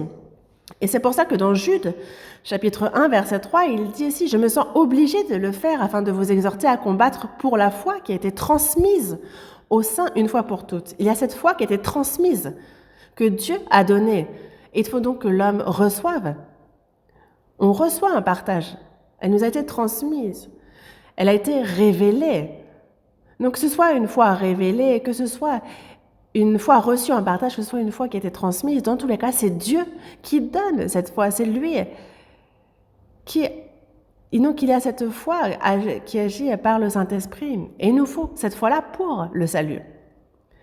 Et il nous faut cette foi-là pour entrer dans le royaume des cieux.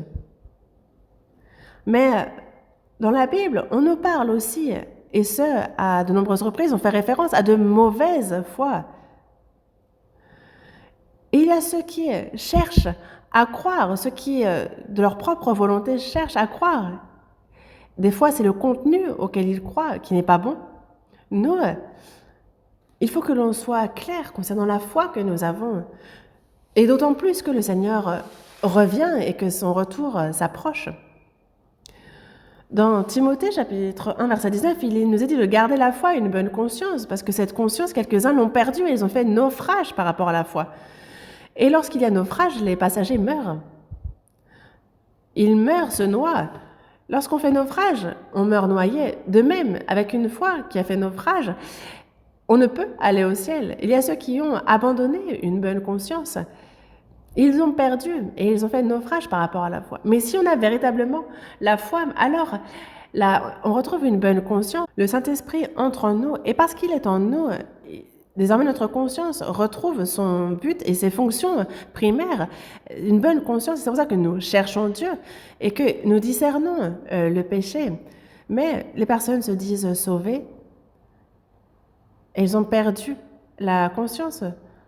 Mais s'ils vivent ainsi, alors il y a de fortes chances que cette personne se méprenne et qu'elle ne soit pas sauvée. Il nous dit d'avoir une bonne foi, une bonne conscience. Il y a la foi réprouvée, mais il y a la foi qui a fait naufrage. Dans la première épître aux Corinthiens, chapitre 15, verset 2, on nous parle de... Il nous dit que vous êtes sauvés, et si vous retenez tel, je vous l'ai annoncé, autrement vous auriez cru en vain. Donc lequel, c'est évangile, vous êtes sauvés, vous le retenez tel que je vous l'ai annoncé, autrement vous auriez cru en vain.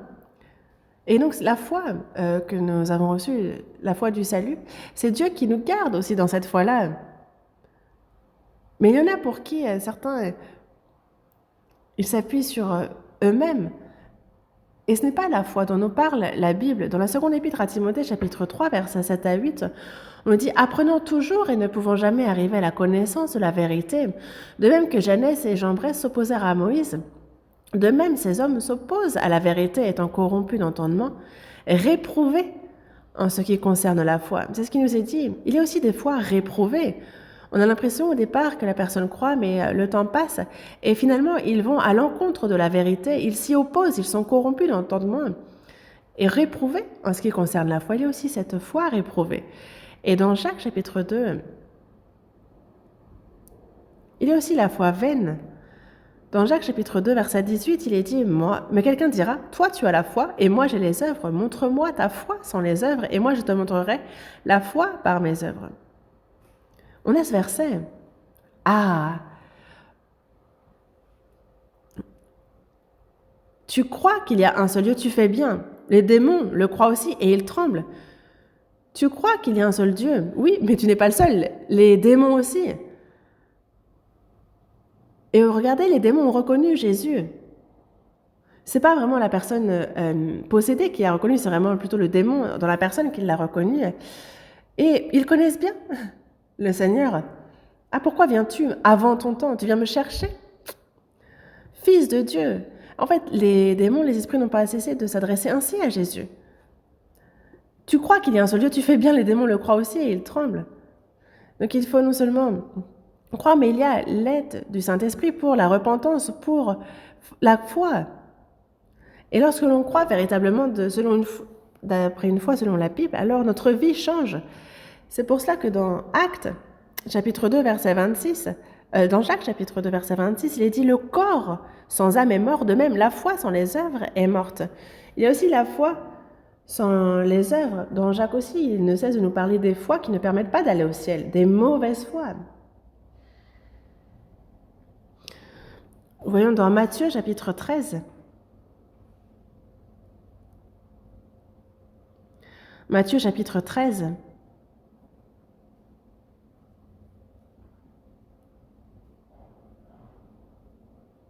Matthieu, chapitre 13.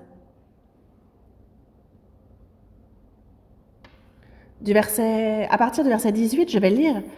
Vous donc, écoutez ce que signifie la parabole du Seigneur. Lorsqu'un homme écoute la parole du royaume et ne la comprend pas, le malin vient et enlève ce qui a été semé dans son cœur. Cet homme est celui qui a reçu la semence le long du chemin. Celui qui a reçu la semence dans les endroits pierreux, c'est celui qui entend la parole et la reçoit aussitôt avec joie. Mais il n'a pas de racine en lui-même, il manque de persistance, et dès que survient une tribulation ou une persécution, à cause de la parole, il y trouve une occasion de chute. Celui qui a reçu la semence parmi les épines, c'est celui qui entend la parole, mais en qui les soucis du siècle et la séduction des richesses étouffent cette parole et la rendent infructueuse. Lisons la suite ensemble. Celui qui a reçu la semence dans la bonne terre, c'est celui qui entend la parole et la comprend. Il porte du fruit et un grain en donne 100, un autre 60, un autre 30. Ici, donc c'est la parabole du semeur et on nous parle de 4 terrains. Dans le verset 19, celui qui a reçu la semence le long du chemin. Dans le verset 20, celui qui a reçu la semence dans les endroits pierreux. Le verset 22, celui qui a reçu la semence parmi les épines. Et le verset 23, celui qui a reçu la semence dans la bonne terre. Lorsque la semence est dans la bonne terre, alors on entend la parole et on comprend. Et alors on va jusqu'à porter du fruit. Un grain en donne 100, un autre 60, un autre tant. Donc on a le long du chemin, les endroits pierreux, les épines. Ça, tous, ce sont des foi qui ne permettent pas d'aller au ciel. Seulement celui qui comprend va au ciel. Il y a la foi pour aller au ciel. Le long du chemin, déjà dès le départ, les oiseaux viennent prendre cette graine. Le diable vient et reprend la parole qui a été semée. Donc il ne reste rien. Il y a vraiment ce genre de personnes. Mais dans les endroits pierreux, on a semé et on a l'impression que ça a germé un peu. Mais dès qu'il y a le soleil, en fait, il n'est pas enraciné profondément et donc déshydraté, ça sèche. Les épines bloquent. Dans ce monde aussi, il y a les soucis, la séduction, et donc les personnes tombent face à ça. Et ils supportent certaines persécutions, certaines tribulations, mais tout d'un coup, ils tombent. Et donc ce n'est pas une foi qui permet d'aller au ciel. Ce n'est pas l'œuvre du Saint-Esprit qui leur a fait comprendre, leur a fait croire.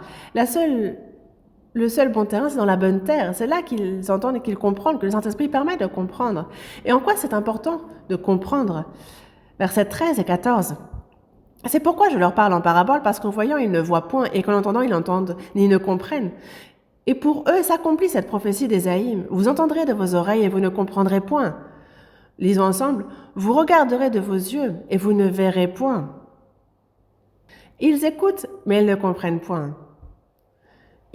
On doit comprendre, mais on ne comprend pas. Ne pas comprendre. Ça, ce n'est donc pas une foi reconnue par Dieu. Dans le verset 13, ils entendent et ne comprennent. Dans le verset 15, car le cœur de ce peuple est devenu insensible, ils ont endurci leurs oreilles et ils ont fermé leurs yeux de peur qu'ils ne voient de leurs yeux, qu'ils n'entendent de leurs oreilles, qu'ils ne comprennent de leur cœur, qu'ils ne se convertissent et que je ne les guérisse. Le verset 13 nous en parle, ils ne comprennent pas. Le verset 14 nous parle qu'ils ne comprennent point. Le verset 15, de peur qu'ils ne comprennent de leur cœur, qu'ils ne se convertissent. On voit donc bien ici la distinction qui est faite. C'est seulement la bonne terre où on a entendu et compris. Et donc c'est une foi, c'est l'aide du Saint-Esprit, celle qui comprend. Lorsqu'on comprend véritablement la rédemption, c'est le Saint-Esprit qui nous fait, par son aide, comprendre et croire.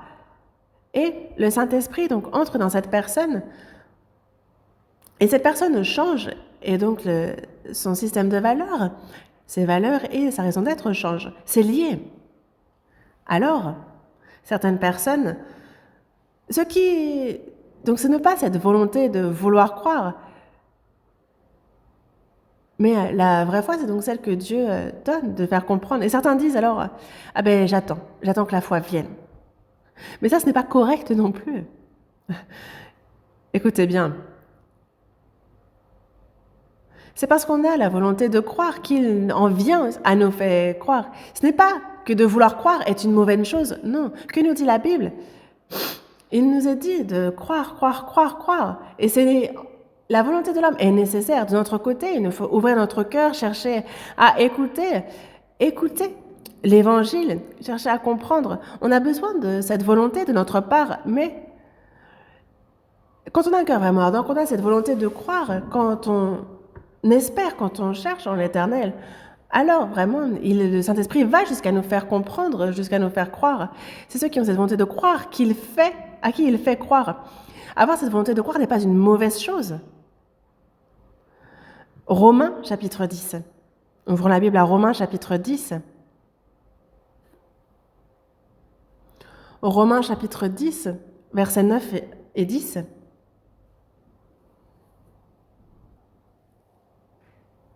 Versets 9 et 10. Lisons ensemble. Si tu confesses de ta bouche le Seigneur Jésus, et si tu crois dans ton cœur que Dieu l'a ressuscité des morts, tu seras sauvé. Car c'est en croyant du cœur qu'on parvient à la justice, et c'est en confessant de la bouche qu'on parvient au salut, selon ce que dit l'Écriture. Ici, soyez attentifs. Si tu confesses de ta bouche le Seigneur Jésus, confesser c'est une action, c'est être actif. Si tu crois dans ton cœur que Dieu l'a ressuscité des morts, tu seras sauvé. Donc si tu crois dans ton cœur, donc tu seras sauvé. Si tu crois, verset 10, car c'est en croyant. Mais en fait, quand on regarde la langue originale, c'est différent. Dans le verset 9, le si tu crois est de mon côté, actif, de vouloir croire. Dans le verset 10, c'est en croyant. Ça, c'est du passif. C'est Dieu qui, de son côté, fait les choses. C'est Dieu. Moi, je cherche à croire et donc Dieu, de son côté, me fait croire. Vous avez compris? Cette volonté de croire est forcément nécessaire. Mais donc ne soyez pas là passif en vous disant je vais attendre que la foi arrive. Mais je vous parle de ça parce que j'ai eu un entretien avec une telle personne qui disait j'attends la foi. En fait, elle a fait son propre salut, puis elle attend. Elle ne cherche pas à croire, mais elle attend que la foi vienne. Ça, ce n'est pas une bonne chose. On va chercher un autre passage. Psaume 24.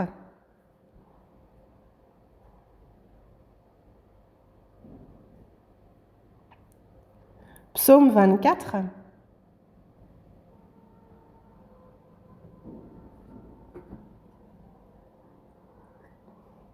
Du verset 7 au 10, je lis. Portes, élevez vos linteaux, élevez-vous, portes éternelles, que le roi de gloire fasse son entrée. Qui est ce roi de gloire? L'Éternel fort et puissant, l'Éternel puissant dans les combats. Portes, élevez vos linteaux, élevez-les. Portes éternelles, que le roi de gloire fasse son entrée. Qui donc aime ce roi de gloire? L'Éternel des armées, voilà le roi de gloire. Ici, portes, élevez vos linteaux, portes éternelles. Les portes parlent dans un premier sens des portes de Jérusalem, mais les différentes portes de Jérusalem sont désignées ici, mais plus directement, ça parle aussi des portes de notre cœur. Pourquoi? Parce que les portes de Jérusalem ne sont pas éternelles, mais les portes du cœur de l'homme sont éternelles. Pourquoi? Parce que cela détermine justement la question de l'éternité. Le Seigneur, qui est l'Éternel puissant, veut entrer en nous. Il répète ici à 2 reprises. Portes, élevez vos linteaux, élevez-les, portes éternelles. Le verset 7 nous en parle, le verset 9 le répète. Élevez, élevez, élevez. Et donc là, c'est actif. Élevez, élevez. Mais pourquoi en fait dans la première on a dans la langue originale c'est de l'actif, puis dans la seconde occurrence du passif? C'est qu'il y a justement, il nous faut nous notre volonté, et il y a aussi ensuite le Seigneur qui fait sa part. Et dans Apocalypse aussi, il est dit, voici, je me tiens à la porte et je frappe. Si quelqu'un entend ma voix et ouvre la porte, j'entrerai chez lui. Je souperai avec lui et lui avec moi. Donc le Seigneur est là, il se tient à la porte, il frappe, mais si quelqu'un entend ma voix et ouvre la porte, il faut ouvrir la porte. Il faut ouvrir la porte, alors qui que ce soit, chacun doit ouvrir la porte de son cœur. C'est ce qu'il dit à chacun, ouvre la porte de ton cœur. Mais on l'a vu dans Actes chapitre 16, verset 14 tout à l'heure, le Seigneur lui ouvrit le cœur. C'est quand moi je cherche à ouvrir mon cœur que le Seigneur ouvre ce cœur. Et c'est pour ça quand on cherche à élever ces linteaux, à élever les portes éternelles, alors il nous aide. Et justement, c'est en cela, il est certain que lorsqu'on cherche à croire, il nous fait croire. Mais certaines personnes ferment les portes de leur cœur, ils ferment les portes de leur cœur et cherchent à ne pas écouter. Mais ces personnes-là, Dieu ne va pas les aider. Et c'est le meilleur cœur pour qu'il soit utilisé par le diable. Voyons dans la seconde épître aux Corinthiens. Seconde épître aux Corinthiens, chapitre 4. Chapitre 4, versets 3 et 4. Je lis, seconde épître aux Corinthiens, chapitre 4, versets 3 à 4. Si notre évangile est encore voilé, il est voilé pour ceux qui périssent. Pour les incrédules dont le Dieu de ce siècle a aveuglé l'intelligence, afin qu'ils ne vissent pas briller la splendeur de l'évangile de la gloire de Christ, qui est l'image de Dieu. Si notre évangile est encore voilé, il est voilé pour ceux qui périssent. Donc, quand on regarde vite fait, on se dit « Ah, mais alors ceux qui périssent, c'est déjà décidé, qui périt pas ?» Non, dans le verset 4, il est dit « Pour les incrédules dont le Dieu de ce siècle a aveuglé l'intelligence, afin qu'ils ne vissent pas briller la splendeur de l'évangile de la gloire de Christ, qui est l'image de Dieu. » Il y a ceux qui sont entêtés à ne pas vouloir croire, et c'est un cœur idéal pour que Satan œuvre dans ce cœur. Ceux qui ont fermé leur cœur, eux, le Dieu même ne les aide pas, et c'est le meilleur des cœurs pour qu'ils soient utilisés par le diable. Et c'est pour ça qu'il nous faut ouvrir notre cœur, chercher à écouter, prier pour être aidé par Dieu, pour qu'il ouvre notre cœur, qu'il nous fasse croire. Et alors, si on continue d'écouter, si moi je cherche à ouvrir mon cœur, alors le Seigneur va ouvrir large mon cœur et il va me faire comprendre sa parole, il va nous donner la force. Et le Saint-Esprit va entrer en nous et nous serons sauvés, il va rester en nous et alors même l'extérieur changera, notre vie va changer. C'est pour cela que entre l'homme qui volontairement cherche à croire et Dieu qui, lui, de son côté, par le Saint-Esprit, qui agit et nous fait croire, ce sont deux choses complètement différentes. il nous faut la seconde foi. Voyons un dernier verset. Premier épître aux Thessaloniciens, chapitre 1, verset 5. C'est la foi qu'il nous faut avoir. Chapitre 1, verset 5. Premier épître aux Thessaloniciens, chapitre 1, verset 5, lisons ensemble, pardon. Notre évangile, nous ayant pas été prêché en parole seulement, mais avec puissance, avec l'Esprit Saint et avec une pleine persuasion, car vous n'ignorez pas que nous sommes montrés ainsi parmi vous à cause de vous. Notre évangile, ne vous ayant pas été prêché en parole seulement. Donc ce n'est pas seulement une connaissance que l'on transmet et qui reste dans la tête, non. C'est avec la puissance de l'Esprit Saint, avec une pleine... C'est l'Esprit Saint qui agit, alors on peut avoir une pleine persuasion. C'est le Saint-Esprit qui nous éclaire, qui agit, qui nous scelle, et alors nous avons une pleine persuasion, une foi certaine. Aujourd'hui, je pensais aborder 7 points, mais j'ai seulement pu aborder 3 distinctions, 3 différences. Donc la loi et la grâce, les vivants et les morts, et aussi la foi que Dieu nous donne et la foi que l'homme voudra avoir. Et nous, un des problèmes de l'Église contemporaine, c'est que même s'il y a une différence certaine entre la loi et la grâce, les deux sont liés. Et donc la grâce de Dieu, c'est fondé sur l'amour. Mais le problème est qu'il sépare l'amour de Dieu et la justice de Dieu. Quasiment toutes les églises de nos jours n'insistent pas sur la justice de Dieu, sur la loi. Ils n'insistent pas sur le péché, sur le jugement et sur l'enfer. Et ce n'est que de l'amour dont ils parlent. Et donc il n'y a pas de raison que cet amour s'accomplisse. Parce que c'est à travers la loi que l'on a la repentance et qu'ensuite, à travers la grâce, on reçoit le salut par la foi. Et donc, il y a certes une distinction, une différence, mais c'est un. Et on ne peut pas donc séparer l'un de l'autre. Et les églises de ce monde séparent les deux. Et c'est pour ça qu'ils disent croire, mais finalement, ils ne croient pas. Parce qu'ils ne parlent que de la grâce, ils ne parlent que de l'amour. Et donc, il nous faut bien comprendre ces choses-là, les graver dans notre cœur. Et alors, concernant le salut, concernant aussi l'évangélisation, ça va nous aider. C'est ce que je me dis. Prions.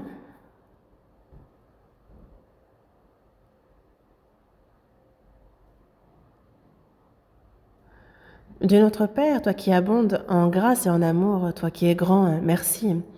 Aujourd'hui, à travers ta parole, nous avons pu voir les différentes distinctions que tu fais dans la Bible.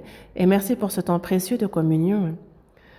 Dieu, tu fais une distinction, que nous connaissions aussi ces différences, qu'on les applique légitimement, que nous puissions établir fermement notre foi sur cela et que, en ce qui concerne d'établir autrui, que cela puisse nous aider aussi. Il y a la retraite d'été, la 7e et la dernière, aide jusqu'au bout, que cette fois encore, toutes les nouvelles âmes puissent toutes recevoir le salut et rentrer. Que nous soyons tous précieusement utilisés pour l'œuvre de l'Évangile. Et la retraite d'automne qui approche ouvre notre cœur, que l'on soit unis de cœur pour que de nombreuses âmes égarées puissent être guidées à toi et sauvées. Que nous puissions agir comme il se doit en tant que ceux qui ont reçu la grâce et que nous soyons précieusement utilisés par toi. Guide-nous dans ce sens. Nous avons prié au nom du Seigneur Jésus qui nous a sauvés. Amen.